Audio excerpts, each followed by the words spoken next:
Alors, cher ami, bonjour. Aujourd'hui encore, nous sommes dans une nouvelle vidéo et aujourd'hui, c'est la situation numéro 2. La fois passée, nous avons parlé de la situation 1. Ceux qui n'ont pas regardé cette vidéo, allez regarder ça ici maintenant. Les situations ne concordent pas. Cela ne veut pas dire qu'il faut d'abord regarder la situation 1 avant de comprendre la situation 2. Non, les situations diffèrent. Donc, si vous voulez regarder la situation 1, allez, comme je l'ai dit, regarder la vidéo de la semaine passée. Aujourd'hui, c'est une nouvelle situation et c'est la situation numéro 2. Entre guillemets, il n'est pas bien de donner de l'argent à ses enfants. Ça, ce sont les dits d'une personne, les dits, les phrases d'une personne. C'est ce qu'une personne soutient. Entre guillemets, quote, il n'est pas bien de donner ou alors d'apprendre de l'argent à ses enfants. Donc, c'est cette situation numéro 2 qui nous emmène aujourd'hui. Et pour y arriver, d'abord, nous allons vous faire lire la situation. Mais avant de partir, écoutez cette courte musique.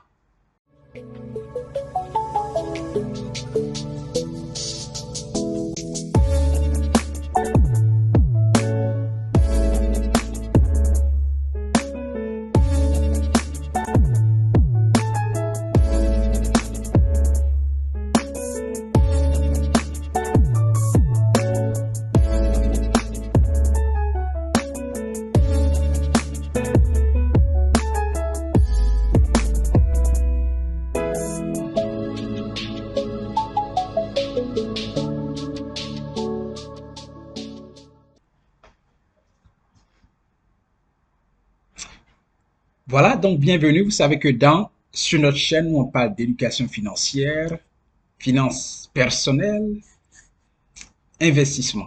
Si vous aimez ce que nous faisons, donnez-nous le pouce pour dire que vous appréciez, posez des questions et partagez la vidéo. Si vous n'aimez pas, par contre, passez votre chemin. Donc, asseyez-vous bien et soyez attentifs. Aujourd'hui, c'est la situation numéro 2. Il n'est pas bien d'apprendre de l'argent à ses enfants. Et voici la situation que nous allons maintenant la lire. Donc, situation, il n'est pas bien d'apprendre de l'argent à ses enfants. Il n'est pas bien d'apprendre de l'argent à ses enfants. Situation numéro 2. Les enfants de Chrissy vont à l'école primaire Glory School dans le quartier où elle réside. Ses enfants ont 4 ans et 8 ans. Elle a 2 enfants qui vont à l'école primaire, 4 ans et 8 ans. Chaque matin, elle prépare les sacs de ses enfants en y ajoutant leur petit déjeuner.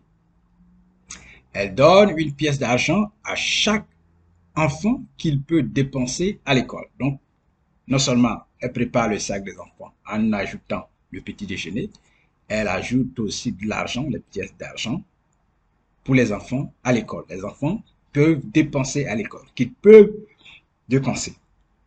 Sa mère venue du village pour une visite de 2 semaines découvre que Chrissy est en train de donner des pièces d'argent à ses enfants pour l'école. Elle interpelle Chrissy en disant: pourquoi montres-tu de l'argent à tes enfants? Ce n'est pas bien d'apprendre l'argent aux enfants. Tu es en train de les gâter. Ça, c'est sa mère qui le dit.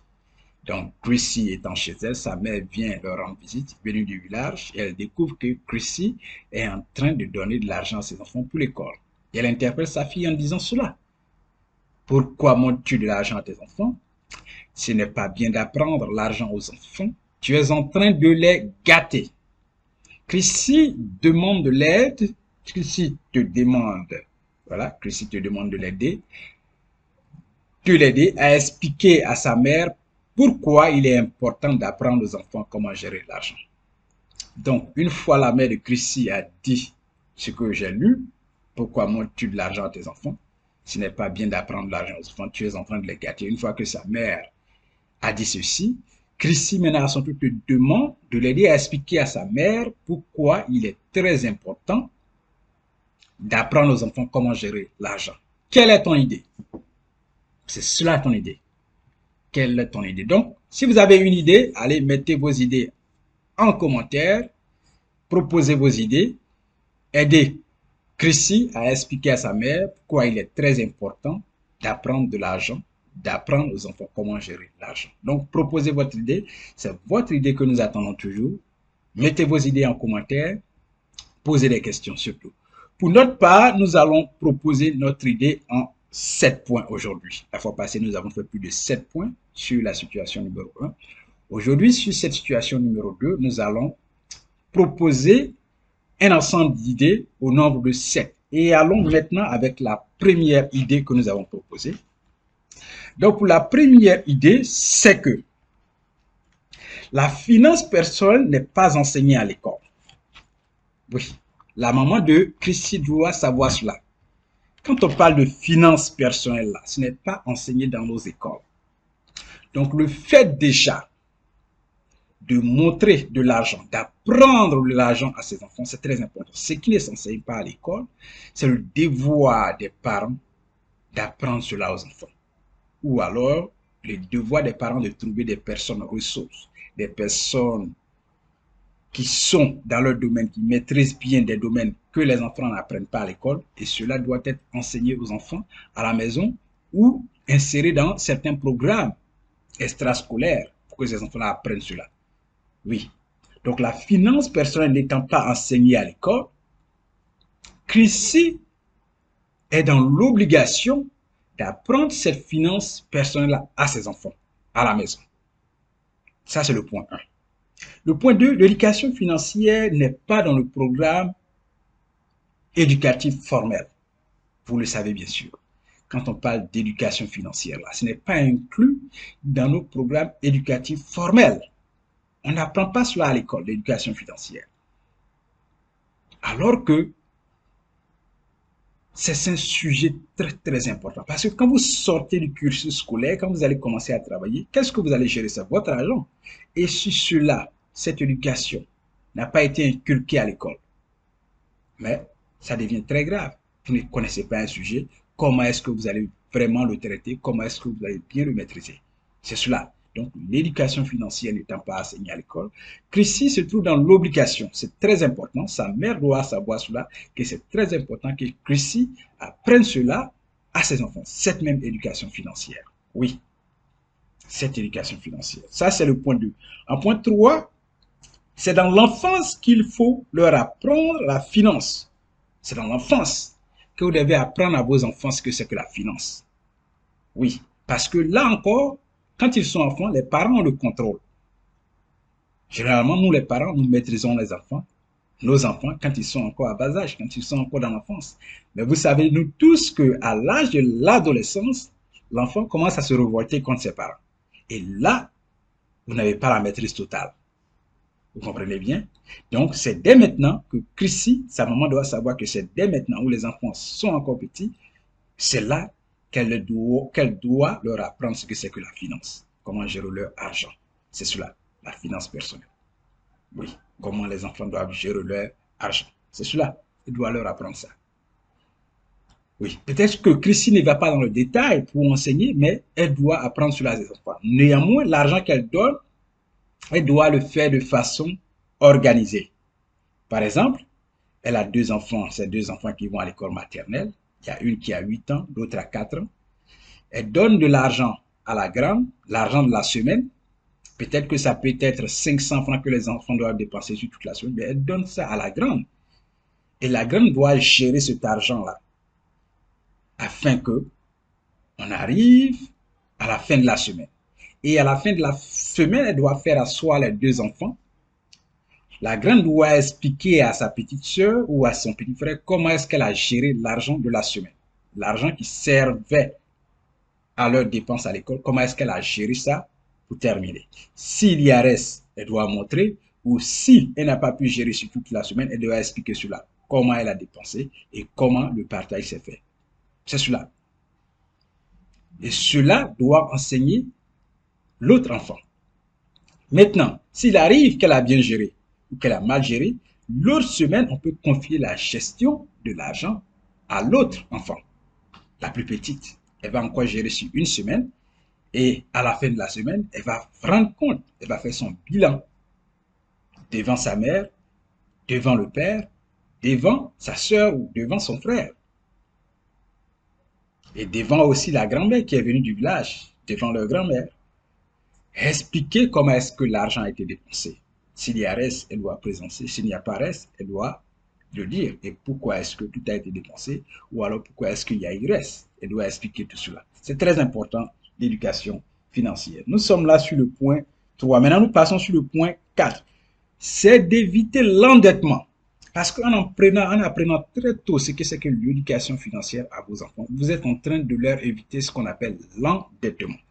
L'endettement dans nos pays africains, on ne voit pas ça, c'est vrai, mais c'est vrai, il y a des personnes qui sont très endettées, mais je veux dire, dans les pays développés comme en Europe et aux États-Unis, c'est encore plus grave parce que là même, à l'âge de 18 ans, 20 ans, un enfant déjà peut appliquer pour ce qu'on appelle credit card.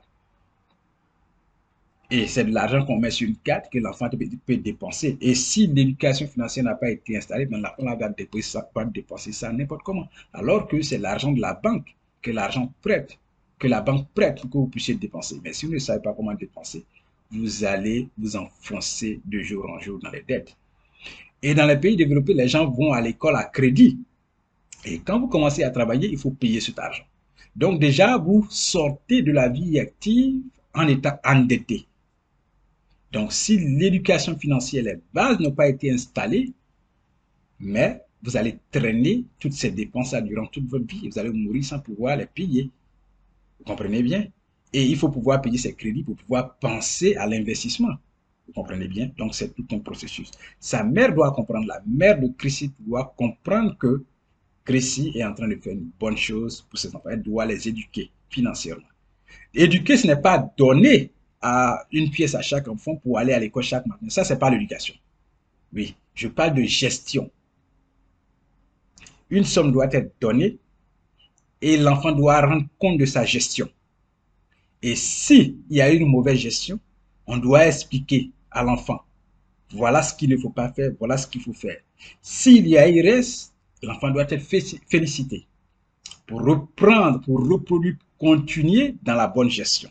C'est ça l'éducation financière. Sinon, le fait de donner de l'argent de poche à ses enfants chaque matin pour aller à l'école, non, ça ce n'est pas l'éducation financière, ça c'est de l'argent que tu leur donnes. Mais tu ne fais pas, c'est pas suivi d'une éducation. C'est ce que je veux faire comprendre ici. L'argent que vous donnez à vos enfants doit être suivi d'une éducation, d'un plan. C'est un bilan. L'enfant doit rendre compte de sa gestion. C'est clair. Donc, désormais, vous pouvez confier l'argent d'une semaine à vos enfants et à la fin de la semaine, l'enfant doit rendre compte. C'est ça l'éducation financière. On continue, nous étions sur le point 4. Le point 5,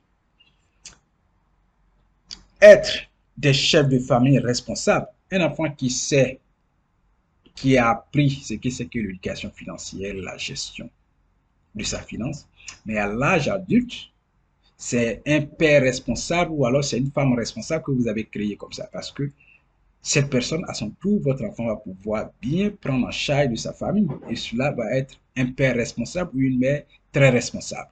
C'est clair, ça c'est le point 5. Le point 6, créer de la richesse pour leurs enfants et les autres générations.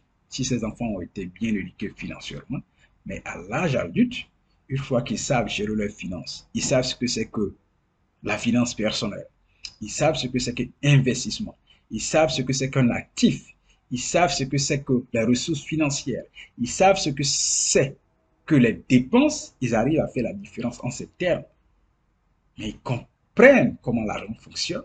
Et ils savent qu'il faut investir pour pouvoir avoir un lendemain meilleur. Ils savent qu'il faut réduire ses dépenses pour ne pas tomber dans la dette. Ouais, c'est cela.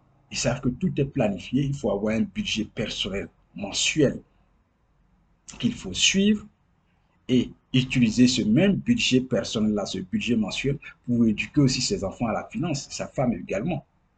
Voilà. C'est cela la finance personnelle. Donc, la mère de Chrissy doit savoir cela, que c'est très important d'éduquer nos enfants financièrement. Maintenant, en point 7, qui est le dernier point, vivre heureux et aider les autres. Une fois que vous avez une finance personnelle, une base éducation financière bien établie, mais vous allez vivre heureux parce que vous avez pu investir et vos dépenses sont planifiées. Vos sorties d'argent sont planifiées. Vous contrôlez votre finance personnelle. Vous arrivez à investir. Vous êtes heureux et vous allez pouvoir aussi aider d'autres personnes, soit en les éduquant financièrement, soit en participant à des dons de charité avec votre argent investi. Votre argent va commencer à produire de l'argent. Cela va vous permettre de travailler de moins en moins et d'aider d'autres personnes à faire face à leurs dépenses ou à participer à des dons de charité. C'est clair. Donc, chers amis, aujourd'hui, la mère de Chrissy dit qu'il n'est pas bon d'apprendre de l'argent à ses enfants et Chrissy vous aide à votre tour à expliquer à sa mère pourquoi est-ce qu'il est très important d'apprendre de l'argent ou alors d'apprendre, de montrer de l'argent à ses enfants. C'est ici notre sujet de l'aujourd'hui. Oui. Donc, la mère qui dit il n'est pas bien d'apprendre de l'argent à ses enfants, vous aidez Chrissy a expliqué cela à sa mère qu'il est très important. Et pour notre part ici, quelle est notre idée? Nous avons pris 8, nous avons parlé de cela sur 7 points, donc nous avons développé cette idée. La première idée, on a dit que la finance personnelle n'est pas enseignée à l'école. Donc, Chrissy a le devoir de le faire pour ses enfants. 2, on a dit que l'éducation financière n'est pas dans le programme éducatif scolaire. Donc, Chrissy est dans l'obligation d'insérer cela à la maison et d'apprendre cela à ses enfants. 3, c'est dans l'enfance qu'il faut apprendre l'éducation financière à ses enfants. Parce que là encore, vous les maîtrisez. Quand ils seront adolescents, ils vont commencer à se rebeller, à se révolter un peu plus contre vous. Donc là, ce ne serait plus facile parce que vous ne les contrôlez plus à 100%. C'est de cela. Oui. Donc en point 4, nous avons dit qu'il faut éviter l'endettement parce qu'en enseignant cela, vous évitez à l'enfant l'endettement. 5, être des chefs de famille responsables. Un père de famille qui maîtrise ses finances arrive à assurer les besoins quotidiens de sa famille et il est responsable. En point 6, nous avons créé de la richesse pour les enfants et aussi les autres générations. Si vous maîtrisez votre finance, vous pouvez créer de la richesse en investissant. Vous créez de la richesse pour vous-même, pour vos autres enfants et puis pour les autres générations à venir. Et en dernier point, nous avons dit qu'il faut vivre heureux et puis aider les autres. Si vous maîtrisez votre finance et que vous avez investi, vous vivez heureux. Et là encore, vous aidez les autres, soit financièrement en participant à des dons de charité ou alors en éduquant aussi d'autres personnes financièrement. Merci bien d'avoir regardé cette vidéo. Si vous aimez, n'oubliez pas, donnez-nous le thumbs up. C'est la situation numéro 2. À la semaine prochaine pour la situation numéro 3. Allez, portez-vous bien et puis au revoir.